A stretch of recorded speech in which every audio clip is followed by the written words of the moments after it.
that question, George, has got my mind going. One of the biggest things is, how you start matters a lot. And you know this from speaking, you know this from, other things, is that it's very hard to recover if that first impression is not the intended message that you wanted to deliver. Welcome to Your Intended Message, the perfect place for leaders and promising professionals who want to convey the intended message for greater success. Every week, we interview experts who address the challenges and best practices to deliver your message effectively. That might be one-to-one, one-to-few, or one-to-many. And perhaps the most important conversation, one-to-self. I'm your host, George Torok. My guest today is Anders Boulanger. Here's 3 facts I think you should know about Anders. 1, he's been a performer for all but 5 years of his life. That's the first 5. I'm guessing it's the first 5. He wasn't the performer. Right. Yeah. Number 2, for the past 2 decades, he's created engaging presentations for companies including Siemens, Fortinet, and Microsoft. I've heard of them. And 3, he's the founder and CEO of Engagify. Engagify, let's get that right. That's company right. Dedicated to rehumanize business through engagement. That's, of course, if business ever was humanized, but it's time to humanize and maybe rehumanize. And here's a bonus fact about Anders. He's a barefoot runner. He's also a barehead runner, as you can see. Yes. Anders, welcome to Your Intended Message. Thanks, George. Thanks for having me. I'm thrilled to be here. Delighted to be talking with you today. Your past includes a rich experience in entertainment and engagement. And these days, especially with this type of Zoom meeting that we're all having several times a day, engagement has suddenly become even more important, I think, because it's missing. People are missing. So, Anders, tell us what you're doing with Engagify and how that's helping the typical Zoom meeting become more successful. Sure. So I think what happened here, George, is, I've been, like, all my life a performer, and I used to do something we call walk around magic, okay, which was where you'd have to be at a cocktail hour or something like that, and you would go to groups of people and have to interrupt them and then convince them to watch you perform, right? And it's also similar to a street performer who doesn't even have a crowd to begin with, right? And has to kind of garner interest from passersby in order to actually build an audience. That all built into working for companies doing trade shows and attracting crowds of people to trade shows. So and when I say we, it's me and my team of certified infiltrators really, cut our teeth and learned how to engage by that feedback loop of either people stay and watch or they leave. It's very clear whether or not you're being engaging because people are busy and they have other things to do and they will just leave. So that's how we kind of like codified a lot of the kind of the rules and engagement tactics that we teach in our trainings. And so now what we've done is we've used that to help companies and help sales teams a lot of the time be more engaging on these virtual calls, because there's a number of challenges that maybe aren't quite apparent at first, right? One being some people who have a personality and are outgoing and are good face-to-face, all of a sudden face some challenges with the virtual thing because their energy doesn't kind of come through. They don't have that ability to touch and break that barrier. They might be coming off flat in the virtual camera, in the virtual, sense. They may not be used to the platform. So now they're kind of doing, and for the people who are watching this, I'll describe what I'm doing, but sometimes when they share a slide, they're, hang on, and they got their mouse and they're moving all over the screen trying to, figure out what's the next step. So maybe their ability with the platform is not, their proficiency with the platform is not where it should be. So there's multiple things that kind of stack up. And one of the things we also talk about too is the engagement gap.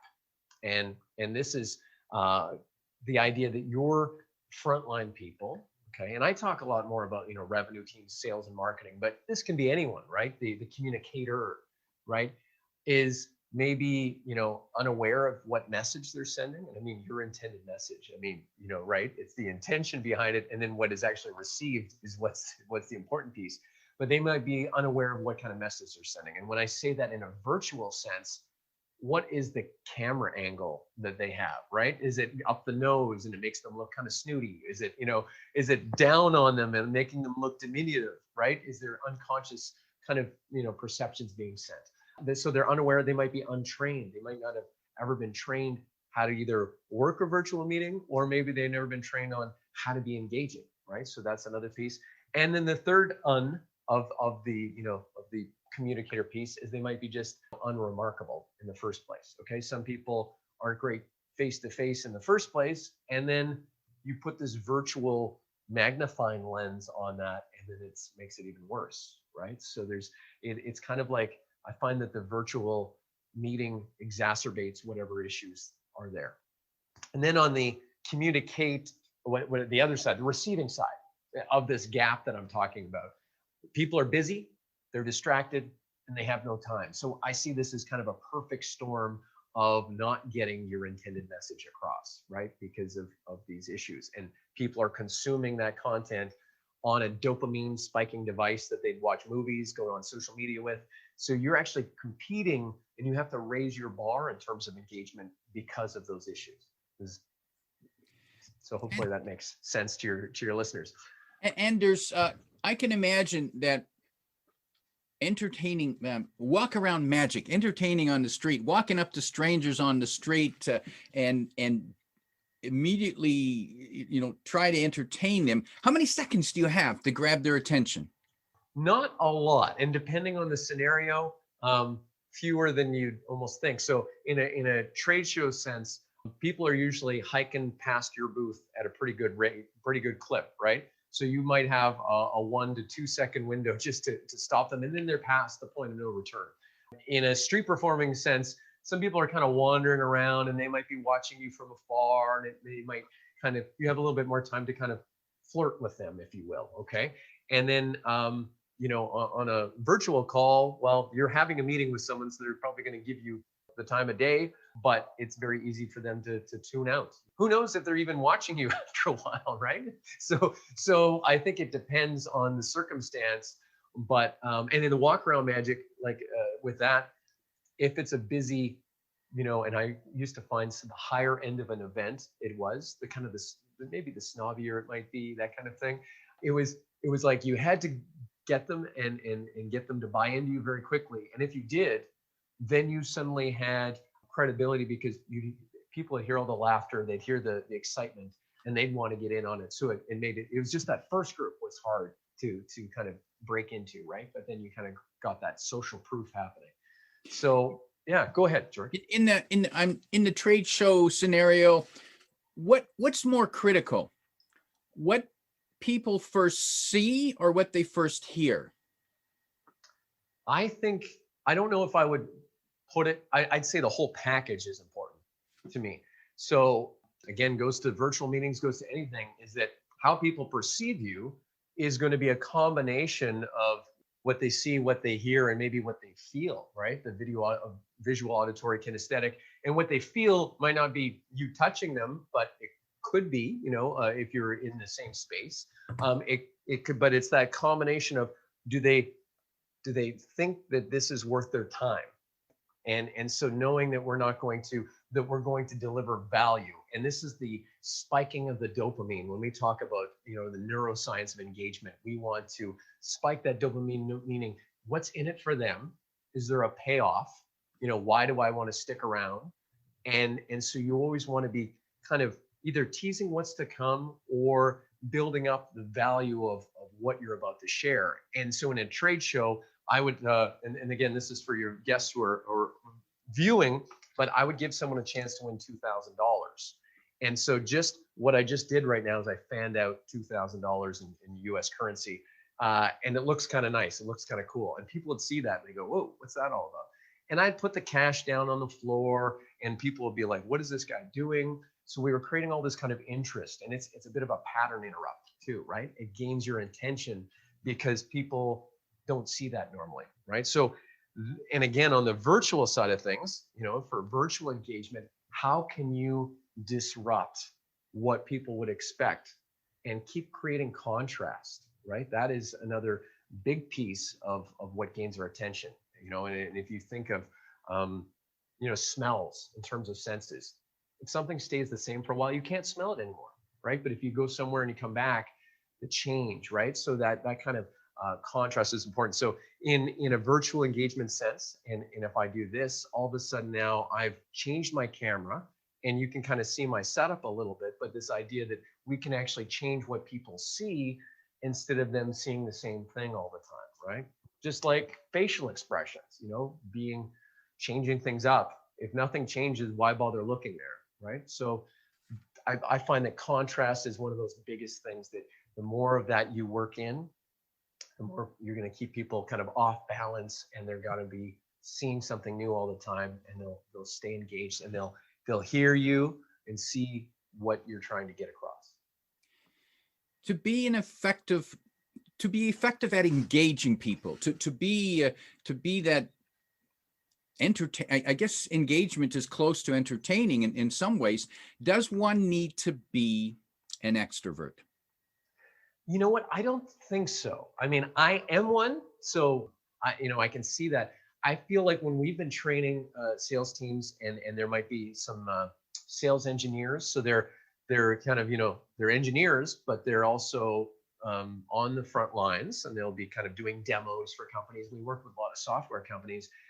A lot of them have that challenge, and the joke is, how do you tell the extroverted engineer from an introverted engineer? The extroverted engineer will look at your feet, right? Like we're looking down, looking kind of thing, right? So with that though, I find that if you give people permission to be themselves more, and to be generous with their personality, I find that more engaging. It's more interesting because so people have to reveal more of who they are. And I think when you do that, so it's not like you have to be someone else. You don't have to be this extroverted person, but I think you need to kind of play a bigger version of yourself and allow that person to come out. And that authenticity, like George, you've probably interviewed a lot of people over, the years, and there'll be some people that might just kind of be a little bit, they draw you in because of who they are, right? And that side of things. So I think there is something to be said for that. Now, at the same time, you're going to see the people on TV, and the people who are on camera often are extroverts because they were drawn to that area, right? So that I think there's a lot more examples of extroverts, but again, I just believe it's more about giving of yourself. Anders, if you were talking to a business leader, perhaps a manager, or even a president, CEO, they're about to have their monthly staff meeting. Mm-hmm. What 3 tips might you give them so that this next staff meeting could be a bit more enjoyable for their audience? For sure. Good question. And a lot of times we're dealing with kind of the customer facing side of it, right? Because of perception, but internal engagement is some of the things that we're hearing from some of the VPs and the people we're talking to.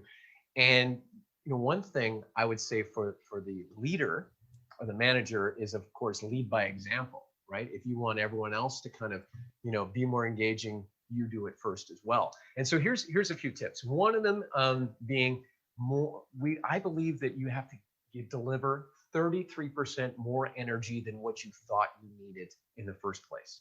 Okay, so a quick kind of story or example is I do a lot of pre-recorded videos for some of our clients for their virtual trade show booths, for social media promos. I'll record magic with a message on camera. So I'll often be talking for like a minute, and then I play it back and I'm like, how was that, right? Like I nailed all the words I wanted to nail. How did it look? And this one client said, Anders, we want this to be really high energy. We want it really peppy. I'm like, oh, don't worry, I can do peppy, like, and so I delivered my line and I played back and I was like, oh, that's kind of flat. That's not what I thought I just did. Right. And then I would do it more. And I'm like, oh man, that's going to be so peppy. I won't be able to stand watching it, And then it was like, oh, that's just okay. Like, it's like the webcam sucks energy from the meeting. Right. So that would be one of the things is deliver more than you think you need just to get to the place where you thought you were. Okay. And so a tip for more energy, and if you can, and if your office setup allows it, is to stand up. If you stand up, all of a sudden now you have better access to your breathing and your diaphragm. Your voice is going to have more energy. You're going to have more resonance because of how your posture is. So that's going to carry weight too, right? The sound of someone's voice, if there are pleasant tones in it, people want to listen, right? So that's one thing. So standing up is going to give you more energy, more access to your breath, better voice, better projection. And the other thing is to get eye level with your camera, and so that we keep trying to mimic, the face-to-face interactions that we have in an in-person event or an in-person meeting. And so one of the things that is it's almost counterintuitive and it's hard to explain just saying it, but if I look down at you, George, at my screen, that takes my eyes off my camera, which doesn't give you eye contact, which might make you feel disconnected. Getting eye level with your camera, but also delivering that energy, that extra 33% into the camera is now getting to you. And as you look at the screen, I'm talking to you and you're getting eye contact from your screen. Okay. So when we see people who don't give us eye contact, in an in-person thing, they're either look distracted or they look shady or they look, this kind of thing. And again, when we look at those kind of customer facing interactions, that is not your intended message to be shady, right? You want to be straight with them. You want to be looking them in the eye and communicating with your whole body and being seen. And so that's another advantage too, to going back to standing up, is that I'm backing up right now so that I stretch my arms out wider. I can express myself more. And sometimes when we're just a talking head on a screen, it doesn't give us the same effect. And what's happening too, from a neuroscience point of view, is our mirror neurons can't fire and can't have that connection because we're not seeing everything that we can understand how it feels. Mirror neurons light up when if you grabbed an object, if I hung onto a pen, what that feels like. And, so a prop is another way of creating a little bit more engagement. So I've given you more than 3 there, George, but I get so jazzed about this stuff that I just go off. So I hope that's okay.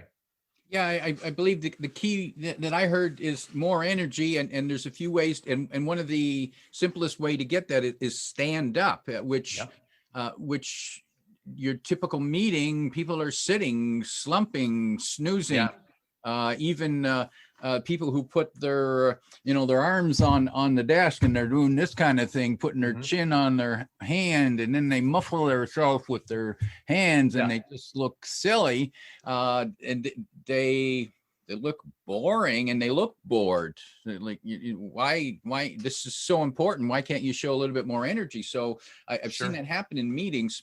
Now, in particular in sales presentations, because these days people are having their sales meeting online instead of going and waiting in the lobby for to go into the boardroom, or even in preference to a phone call, they'll have a Zoom meeting. How can people apply what you just said about engaging your prospect, your customer? What can the salesperson do in the presentation to make it feel more engaging so that the prospect, the client, actually listens and remembers? Yeah. Well, one of the challenges I find with salespeople is sometimes they have their call and the prospect on the other end doesn't turn their camera on, which is tough because now all of a sudden, I mean, at least you can be visual and communicate and they can see you, but sometimes you want to know how you're doing, right? Like you just kind of you want to be able to read that person, right? Especially if you were doing a proposal and you get to the slide that you're sharing and they see the price, you kind of want to see their eyes they go, oh, or they go, okay, and then that you can close. Is there some buying signals happening? So that's what we've talked about too with groups, and we have this up on our blog at engagify.ai, is that what are ways we can make people turn their camera on. And so one of the things is going back to saying, hey, 55% of my message is visual, and yours is too. So do you mind turning your camera on so that I could, be able to understand you better? And usually just that kind of logic argument, people go, oh, okay. And it's like, and they're like, well, I didn't do my hair.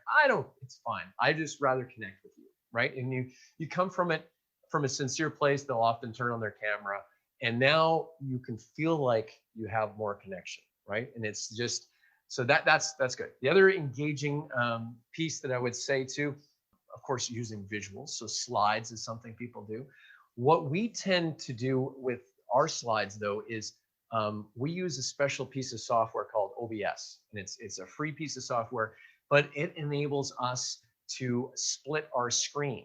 And so what happens, what I find is that there's a lot of times where we're sharing our screen and it really slows us down, right? And we're kind of going in and out. And when we share a screen, often what ends up happening too is that it makes us tiny, right, in the Zoom call.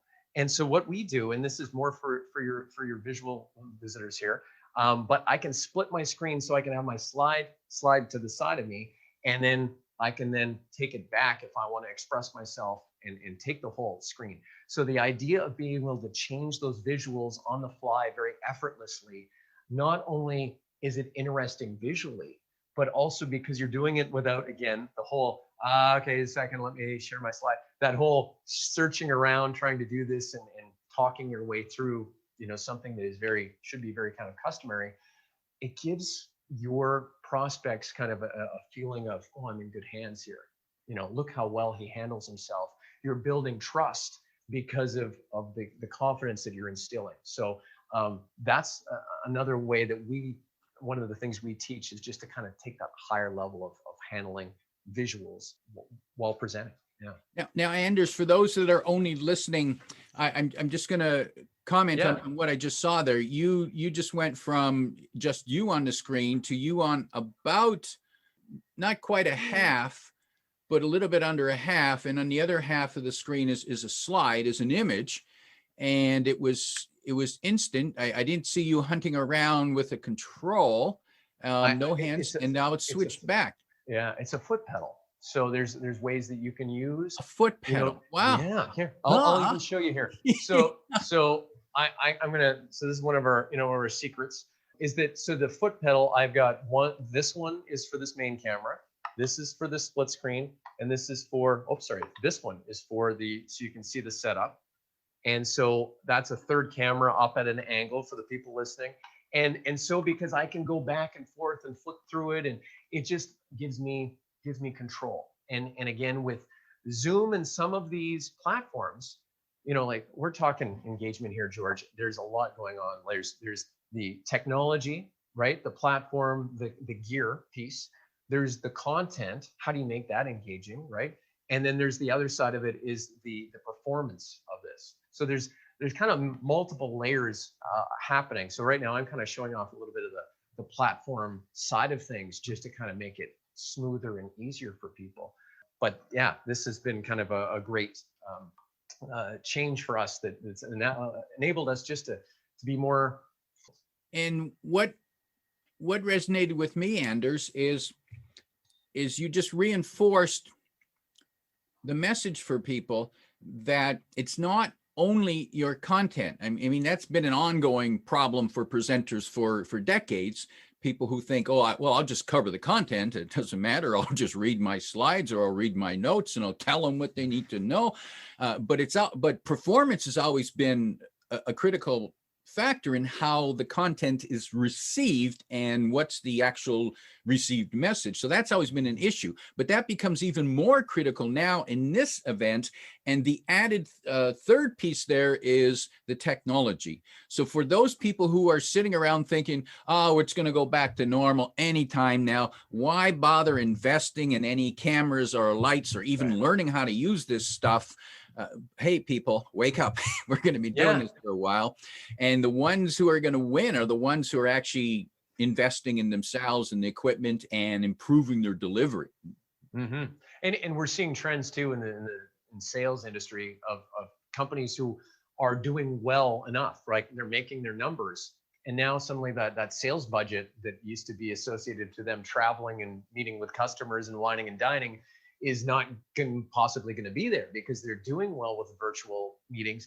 And the other thing we're seeing too is that customers are actually enjoying the sales process because they can get out of a meeting, you know, if they heard what they need to hear, like, I got to go, click, right? And it's not like you got to see these people out the door and thank them and shake their hands. And there's less small talk on the front end because, hey, we're having this meeting, let's do it, right? And it's kind of, everyone's back to back with these virtual meetings. So it isn't a trend that's going to go away, right? So, you know, we advise people to kind of, you know, equip themselves, get equipped to engage, and so that you can have that kind of production value that looks good, and then people want to watch you, want to listen to you. You know, having a microphone that sounds nice, because just, you know, garbled sound, or if you don't have a good enough internet connection, it's cutting in and out.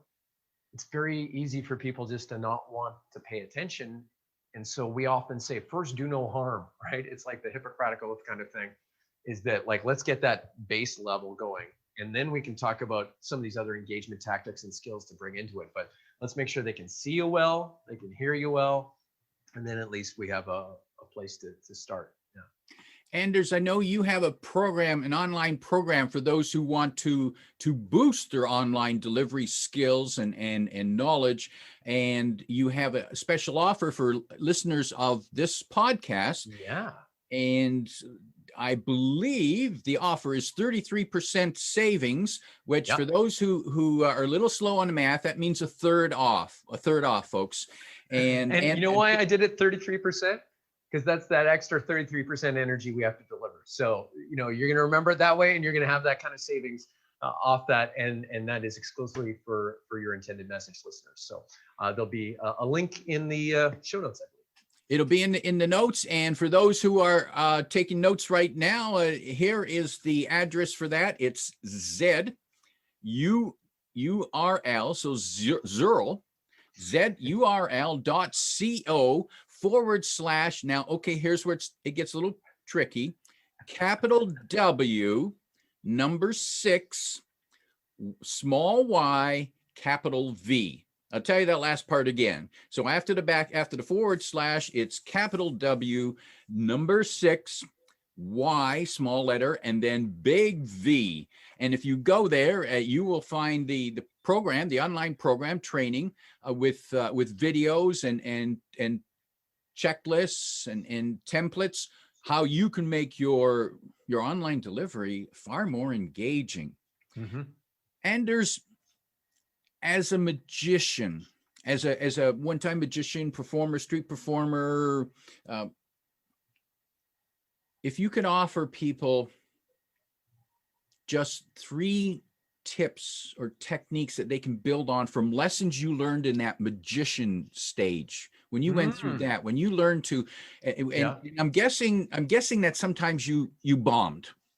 Sometimes it didn't work well. And you probably learned the biggest lessons from those failures. That's when you went and said, oh, well, don't do that again, or forgot to do that. So what secrets can the magician tell us? That question, George, has got my mind going. One of the biggest things is, you know, how you start matters a lot. And you know this from speaking, you know this from, you know, other things, is that it's very hard to recover if that first impression is not the intended message that you wanted to deliver, right? If that first piece is kind of like, I remember one time I was doing a show and my intro music messed up and it started having a mind of its own, playing all kinds of music. And it's just like, I could not get back to where I needed to be. And it was, my frustration was obvious. It was tough to do. So, starting strong. When, as a magician, I remember the first trick I'd always do was something I could never mess up, right? It was just so solid that if I could do that, everyone started having fun, I could relax and everything would go well. So starting strong is critical. For creating that connection or that rapport, oftentimes you kind of have to interrupt people's sense of things, right? To get that attention.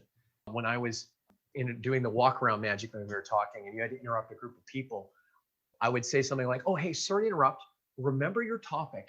And when I'm done, you can just jump right back in that conversation. And it was kind of a little bit of like, I was kind of calling out the moment of, yeah, I'm interrupting you. You know what I mean? And it had a little bit of a built-in joke into it, but it worked every time, And so this idea of kind of finding little, almost like go-to moments that you can use that people go, oh yeah, that's kind of funny. Like one of the things we do in our sales presentations is we show our logo list, right?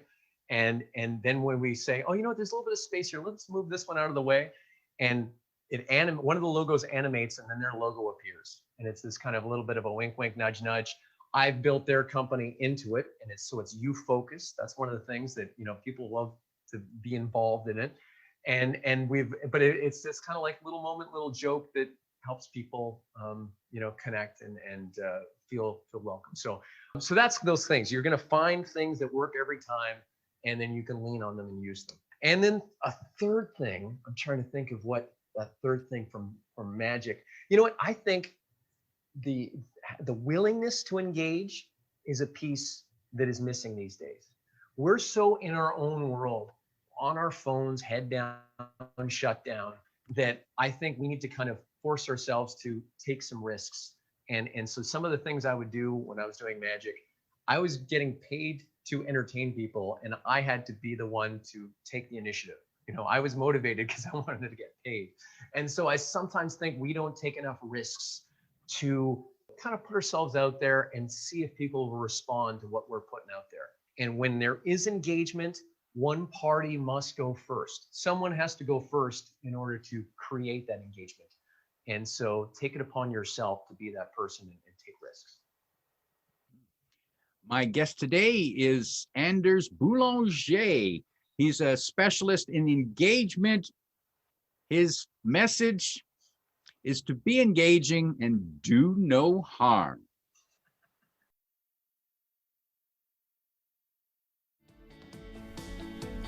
If you like what you heard, remember to like, comment, and share this podcast. Come back every week for more practical insights to help you deliver your intended message. I'm your host, George Torok.